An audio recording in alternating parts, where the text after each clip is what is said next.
The Lion King is often mistaken as my first review, sometimes even by me. Even I forget about this one sometimes. But Back to the Future Part 2 was technically the first. Before this one, I had done a few short videos here and there, but this was the first time I actually sat down and reviewed a film all the way through. However, the review you're about to see and hear is not actually the original. If you notice, the theme song shows off the Generation 2 Matthew face, whereas the original review would have shown off the Generation 1 Matthew face. See, when I got a few reviews deep into the original channel, I went back and realized that the audio quality of this original review was unbelievably horrendous. And yes, even by Confused Matthew standards. I still have problems with audio to this day. I could barely understand what I was saying in that thing. I have no idea how anybody else could. So I went back and re-recorded the whole thing and re-uploaded it. I didn't change anything about the review or the script or anything like that. It just kind of sounded better. But the original is unfortunately lost in time forever. So this, I guess, is Schrodinger's review. It's both my first and not my first. This was also the debut of the theme song, something that my brother recorded for me as a joke. Contrary to what some people believe, I did not intend this to be the official Confused Matthew theme song, and contrary to what people believe, I am not singing in this. That's not me singing, it's my brother. I think we're all aware of what a singing job I am capable of after listening to the Lion King re-review. That opening was never meant to be used as a theme song at all, but people apparently really liked it, so I kept using it.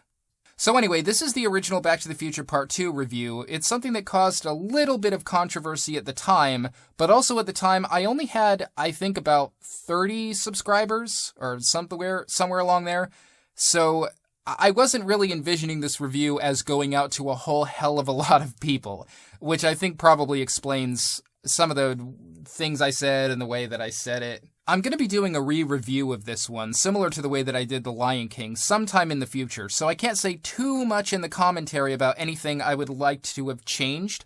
I will say that this is when I was just starting out trying to express my ideas through the Confused Matthew character, and characters on YouTube like the Angry Video Game Nerd and the Nostalgia Critic were kind of a guideline for me on how to do that. I'm not sure it was done as successfully as it could have been in the beginning. I begin this review by saying Back to the Future Part 2 is one of the worst sequels that has ever been put to film. I mean, it took me a long time to learn that I don't have to use hyperbole to get every idea across. But, you know, we live and we learn. I don't think Back to the Future Part 2 is one of the worst sequels that's ever been put to film. It's not very good when compared to the other two. That's about it. You'll also notice that I bring up a completely left field complaint about Marty's daughter not being the kind of person who would break someone out of prison.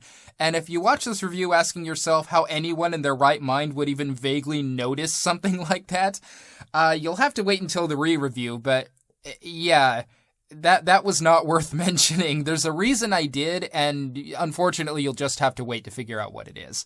That amuses me. That part of the review amuses me. I also think that I completely misunderstood the Wachowski quote at the end of this, but again, I've got a re-review to do, so I'll keep those kinds of observations under wraps until then. But one thing I do want to make clear before this begins. At the beginning of this review, I go into the issue of how a good writer could have worked Jennifer into the story in some way, and I even attributed Zemeckis and Gale's failure to do so as some kind of laziness. I don't support that at all anymore. Robert Zemeckis and Bob Gale absolutely did the best they could under the circumstances, and any less capable writer would have likely done far worse. Those two were not the least bit lazy. They did a great job under circumstances that were simply out of their control. Okay, I swear that's the last one, and I'll leave you to speculate as to what views I've changed and which ones I haven't. One thing I say in the review that I think is just at the core of what I don't particularly care for about this movie is the repetitiveness of everyone re-explaining the plot over and over again. It actually happens 3 times in exactly the same way. And if there's one statement I make in this review that perfectly captures why I don't think this is a good sequel, it is that the whole film is one long excuse for itself. The original Back to the Future and Back to the Future 3 weren't like that. They were stories with a purpose and a direction. They didn't just do themselves until they were done. But I would like to say before we begin that, much like The Lion King, I don't hate this movie. I like watching this. It's fun and entertaining, it's got a good pace. I never had a moment in Back to the Future Part 2 where I'm like, Ugh, I wish I wasn't watching this. It's just a good time. So whether you agree with this review or not, and my money is going to be placed firmly on not, I hope you at least enjoy the review. Please keep in mind that I know this is flawed, and hopefully in the re-review I'll be able to express my ideas and feelings better than I did before. Alright guys, enjoy. You know his words will get you farther than the film will ever go. Give him a moment of your time, he'll tell you what's wrong with the show. He knows what's good, what's bad, what's really bad. His face is just a sign. Say hello to Confused Matthew. Back to the Future, Part 2, is one of the worst sequels that's ever been put to film.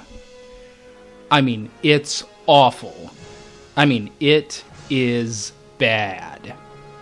I mean, this needs to be shown in film schools all across the country as an example of what not to do in a sequel. You might be able to find worse sequels out there if you look really, really hard, but this one is awful in a very special way. It wasn't just bad because the film sucked, it was bad because it set a bad precedent for other sequels to come. Now, no one ever actually told me that if you can't say something nice, don't say anything at all, but it sounds like a good policy. So let me give a quick mention to the one thing they got right in this film. Science fiction, whether it's outer space or time travel, has never given us a view of the future that is in any way desirable. Either robots have taken over, or... you know what, it's pretty much always been that. We're apparently just screwed on the whole robot thing in the future. But Back to the Future Part 2 dispenses with this tired trend and gives us a view of the future we might actually want to live in. The setting of Hill Valley 2015 is one of the most colorful and vibrant views of the future I've ever seen, if not the most. The philosophy of the more things change, the more they stay the same is a lot more believable than in the future everything will be chrome and everyone will wear the same drab thing. And even though the technologies of this imagined era seem a tad far-fetched or even a little pointless, there is something at the core of this setting that was almost believable. So there is a positive note to which we can open this commentary. The setting of 2015 was wonderful. Unfortunately, I cannot say the same for anything that actually happened there. The film opens to Marty, Doc, and Jennifer in the year 2015. The three of them begin discussing where they are and how they got there when Jennifer starts asking too many questions. Doc then flashes this thing in her eyes and makes her fall asleep. And that's pretty much all she does for the rest of the film. Sleeps. Now, if you watch the commentary on the excellent DVD box set they released, you'll hear Robert Zemeckis and Bob Gale say that when they first made Back to the Future, they never dreamed in a million years that they were ever going to make a sequel. If they did have such foreknowledge, they never would have put Jennifer in the car at the end of the film. This became a big obstacle for them to overcome in the writing process because they simply didn't know what the hell to do with her. But while I can appreciate their dilemma, I cannot help but think that a good writer should have been able to turn this minus into a plus somehow. A good writer should have been able to incorporate this character into their story in some relevant way. Now, I'm not saying that Robert Zemeckis and Bob Gale are bad writers. Far, far from it. It just seems to me that they succumbed to a defeatist laziness and lack of creativity in this aspect, and I really have to wonder just how many ideas they actually bounced off the wall before they said, screw it, let's just knock her out for the whole picture. So anyway, after Jennifer has been doped up and stuck in the corner, we learn what has to be done about Marty's kids. His son, who in 2015 is the same age as Marty, apparently gets duped by gang members into doing something illegal, and he gets 10 years in the state penitentiary. But that's not all. Soon after, Marty's daughter tries to break him out of the penitentiary, and she gets put away for 20 years. And that... well, I'll come back to that later in the review. So Marty poses as his own son and begins his mission of telling Griff no. He enters the Cafe 80s and orders a Pepsi when he encounters the really, really old version of Biff from 1985. Now, this old Biff really confused me the first time I saw this film. He's cranky, crabby, and has a fist at the end of his cane, which I actually thought was really funny. But this is supposed to be the older version of the spineless Biff from the changed 1985, not the bully Biff that pushed everyone around in the other 1985. Shouldn't this old Biff be mild-mannered and meek? I don't know, I guess the writers wanted to give us the character that we most remember from the first film, and maybe the mild Biff just got crankier over the years. I get pretty cranky too if I was waxing cars my whole life, so who knows. Having said that though, it really felt untrue to the idea of Biff's character. But you know what? Biff is a big problem in this film, so I'll reserve my serious criticisms for later. So anyway, enter Griff, who encounters the real Marty Jr. and bullies him into saying yes to whatever it is that gets him in trouble. But soon after, Marty switches place with him and tells Griff no. And at this point, mission accomplished. Marty did what he had to do, and now he can just leave. And that's what happened until Griff called him a chicken. Then Marty stops, turns around, and tries to fight him. Now, this is confusing me. Why does Marty care what this kid from the future, who is not going to exist when he gets back to 1985, is saying about him? Well, as most people know, this was a setup for the third film where Marty overcomes this inexplicable compulsion out of nowhere to fly off the handle whenever anyone calls him a name. Now, whether this works in the third film is arguable, but it doesn't work in this one. It doesn't make any sense and is just right out of their ass. So obviously a fight ensues, and then we get into a chase scene. And what does this chase scene remind us of? Oh yeah, it's kind of like the classic scene in the first film. And by kind of like, I mean exactly like. It's recycled right from the first Back to the Future, and that really bothers me. When Zemeckis and Gale wrote this scene, they didn't have it being a classic scene in mind. It naturally became a classic scene because it was so well written and memorable. That's how classic scenes happen. They become classics because they are so well done they become timeless. They do not become classic with repetition. And this recycled scene cheapens the experience, it does not enhance it. So after this hoverboard incident, we learn that their plan worked. Marty's kids are fine. Marty catches up with Doc, but before he does, he gets the idea to bring back a sports almanac in order to exploit future knowledge and make money betting on events. Later on, however, Doc finds out about it, chastises him, and throws the thing in the trash. So now they're both ready to go home. But there's a problem. Jennifer was found by the police, and they take her to future Marty's house thinking she's the Jennifer of the future. When they discover this, Doc then explains the consequences of what will happen if Jennifer encounters her future self. Either seeing her future self will send her into shock and she will simply pass out, or it will create a temporal paradox that will unravel the fabric of the space-time continuum and destroy the entire universe. So basically, it's going to be one of two things. Either it's not going to matter at all, or it's going to be the most ridiculous consequence you can possibly think of. Now, maybe that works as a gag for about 2 minutes, but it's also so ludicrous that it makes it really hard to take this film seriously, and we have to take it at least somewhat seriously in order for us to care about what's going on. I mean, was anyone watching this film really concerned that the universe was going to be destroyed? I sure wasn't. I mean, if you're going to raise the stakes that high... Anyway, you get my point. Moving on.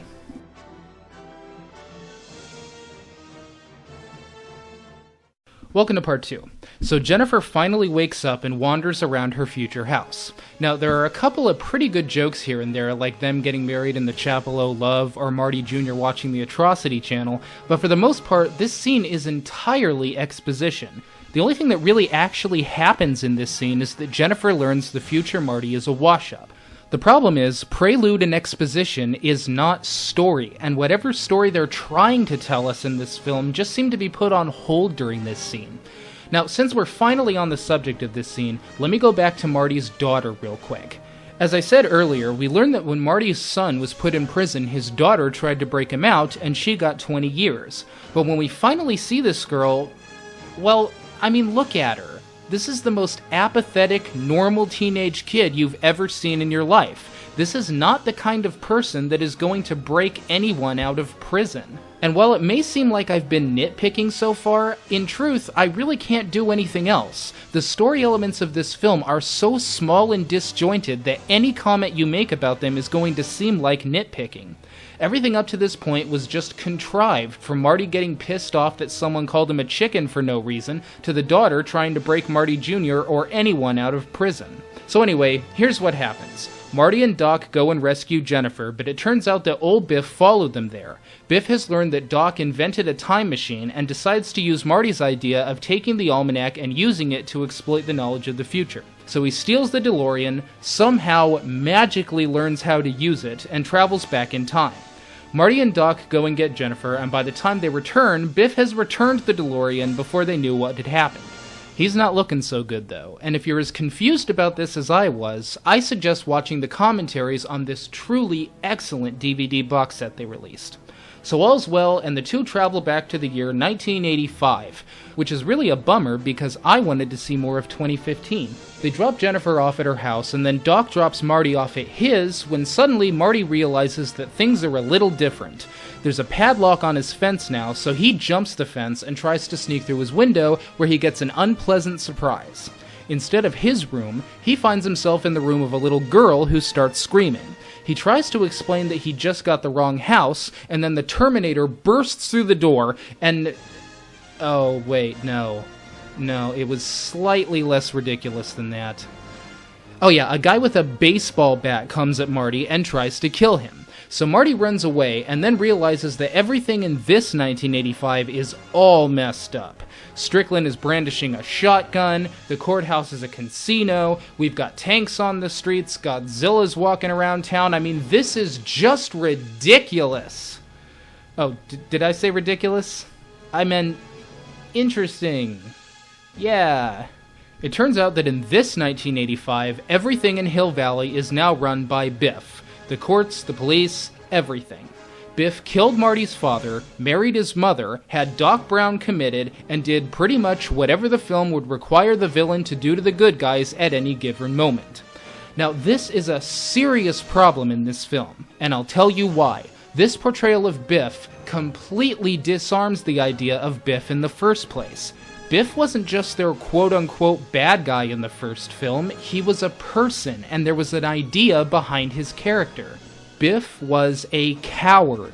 His natural state was cowardly, and the only thing that made him formidable was his size. He was hoping against hope that his being big would prevent anyone from standing up to him, and as soon as someone did, he retreated into his natural state of cowardice.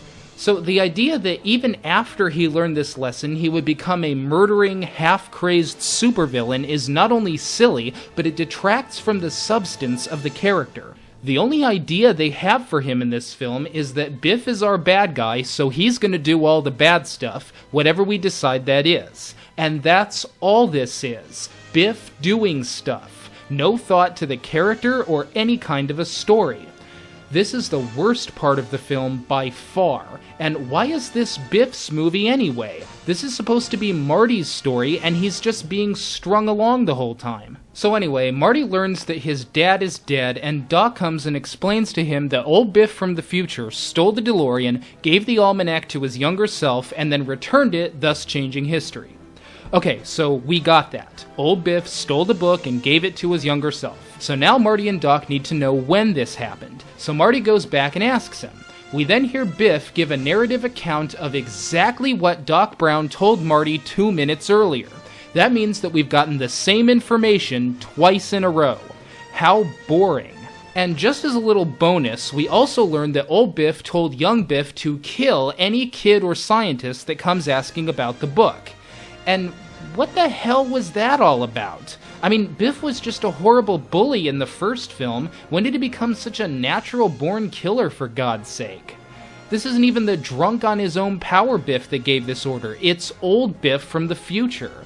Has Biff always been capable of murder at the first opportunity? I mean, what the hell? So anyway, Biff then tries to kill Marty because apparently, whether he's young, old, rich, or poor, he has bloodlust now for some stupid reason. But Marty and Doc defeat him and then prepare to leave this alternate 1985. Now, let's talk about this 1985 for a minute. This 1985 is the most dank, dark, depressing setting I've ever seen in my life. But what's worse is that even though that's the case, it doesn't even work on a dank, dark, and depressing level because it's so over the top that I can't possibly take it seriously. This setting would have been uninteresting on its own, but this is the follow-up to one of the most innovative and lively settings audiences have ever seen. So every second after they get back from 2015, no matter what's happening in the film, we can't help but wish for them to get back to the future. It was ever so much more interesting than this stupid place. But do they go back to 2015? No. They have to go back to 1955 and get the book from Biff in the past. That's right, they have to go back to a place that we've already seen before. Now, at this point, when I saw this for the first time, I was thinking to myself, no, go back to 2015. I don't even care what you do there, I just want to have fun again. But no, they go back to the same old place and do the same old thing.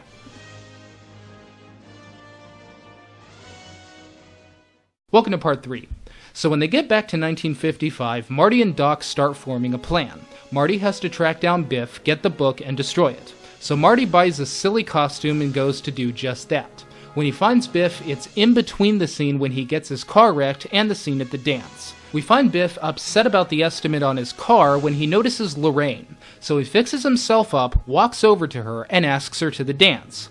Lorraine turns him down, which pisses him off, so he insists. The girls then beat him up and run away. Biff then runs after them, shouting, "It's you and me, Lorraine. It's meant to be.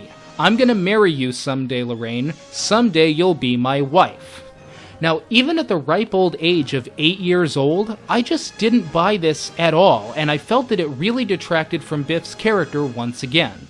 In the first film, I would have been surprised if Biff even knew Lorraine's name. Every time he found himself in proximity to her, he took the opportunity to molest her, not whisper sweet nothings in her ear. She was an object to him. He wasn't in love with her, he certainly didn't want to marry her, he just wanted to put his meat hooks on her. Now you expect me to believe that in between molesting her at the cafeteria table and molesting her in the car, Biff walked up to her on the street one day and politely asked her to the dance? This makes no sense. And I wouldn't have minded this little tweak of the character's motivations if it had been for the sake of some kind of a story, but it's only for the sake, once again, of us watching Biff do stuff. So here's what happens next. With Marty hiding in the back of Biff's car, Biff encounters his older self. The two of them drive back to Biff's house, and guess what we hear? We hear the exact same explanation we heard 3 scenes ago when the alternate 80s Biff was talking to Marty, and the scene before that when Doc was explaining the plot. That's right, this is the 3rd time we've heard this. The 3rd time. Let me ask you a question. If you hear Doc explain to Marty that old Biff gave the book to his younger self, then you hear alternate 80s Biff explaining to Marty that he got the book from his older self, then you hear old Biff trying to give the book to his younger self, are you getting the same information? Yes, you're getting the exact same information. So why did we need to watch this 3 times? The reason is because there's no story here, it's just exposition. In fact, if you think about it, this whole film was almost entirely exposition. It's like, because of this hoverboard incident, Griff now goes to jail. This crazy old codger with a cane shows up, says he's my distant relative, and he lays this book on me. The time continuum has been disrupted, creating an alternate 1985. Alternate to you, me, and Einstein, but reality to everyone else. Your other self will miss a lightning bolt to the clock tower, you won't get back to the future, and will have a major paradox. I mean, it just goes on and on like this, right to the end. And this sums up my ultimate point. The whole film was one long excuse for itself. So finally Marty ends up having to follow Biff to the Enchantment Under the Sea dance. And for God's sake, I mean, talk about scene recycling, this is movie recycling. The whole 3rd act is just the 3rd act of the first film again. You could really just pop the DVD out, stick in the first film, and watch the last 20 minutes. This 3rd act was nothing more than a novelty act, and it was one of the most self-conscious moments I've ever seen in a film. When they made Back to the Future Part 2, Zemeckis and Gale were well aware that everyone had seen the original Back to the Future a zillion times and had memorized every frame. So they said to themselves, wouldn't it be neat to see all the stuff you've seen for 5 years, but from a different angle? Now, I don't know if it was neat as much as it was a boring retread, but even if this did have a novelistic appeal, here's the problem. It's only novel if you're watching this at its release in 1989, 5 years after the first film. At this time, you really can say, wow, I know the first movie inside and out, but I've never seen it like this before. But this only works for one premiere. 50 years from now, when people try to watch the trilogy back to back, they're going to see this third act and say, wait a minute, I just saw this a few hours ago. Which is another problem with this film. With all the in-jokes and setups, it has no life of its own if it's not parasiting off the other two films. So after meandering around 1955, they get the book back and burn it. Unfortunately, the DeLorean gets struck by lightning, and we learn that Doc was sent back to 1885. Now, as it happens, this next complaint I have, which is apparently a complaint a lot of people had, doesn't really matter, but I'm going to bring it up anyway. Not to nerd out on you or anything, but there are two rules we were acquainted with when it comes to the DeLorean traveling through time. The first rule is that the flux capacitor has to be activated, and the second is that the DeLorean needs to be traveling at 88 miles per hour. This is not traveling at 88 miles per hour. Now, on the commentary, Bob and Bob try to give the explanation that the fire loops that appear to read 99 were really a sign that the DeLorean was spinning at 88 miles per hour, and that's how we get past this problem. Well, okay, fine. The DeLorean spun at 88 miles per hour and went back in time, where we learned that the flying circuits were destroyed, which means that the DeLorean went plummeting to Earth, spinning at 88 miles an hour, and Doc Brown is dead. Now, fortunately, the third film was so good that this little hiccup in the logic can be overlooked. That's right, it's okay to be outlandish if it's for something.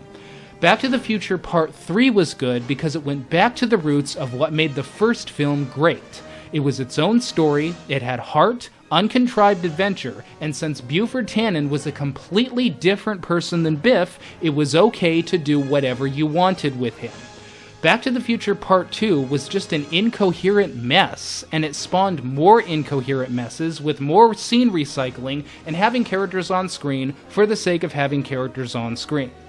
Incidentally, one of the two writers, I can't remember if it was Zemeckis or Gale, had a philosophy when making this film. To paraphrase, it was basically, when it comes to sequels, people want to see the same thing done differently. And personally, I am insulted by that philosophy. I don't want to see the same thing done differently. I want to see something new, something fresh and different. I don't want to see Marty and Doc doing stuff. I want something with substance. Oh, as it happens, it turns out that the Wachowski brothers had Robert Zemeckis and Bob Gale's philosophy of sequels in mind when they made the last two Matrix films. I mean, who knew that an awful philosophy such as this could result in two of the biggest cinematic disasters in the history of film? That's really what Back to the Future Part 2 is. A disaster. With the small narrative they included in the third film, you could really skip the second film entirely. And I would recommend this. It's not worth watching for any reason other than just to look at it, but even looking at the box art will be more entertaining and substantive than this film. Anyway, that is my take on Back to the Future Part 2. May the Force be with you.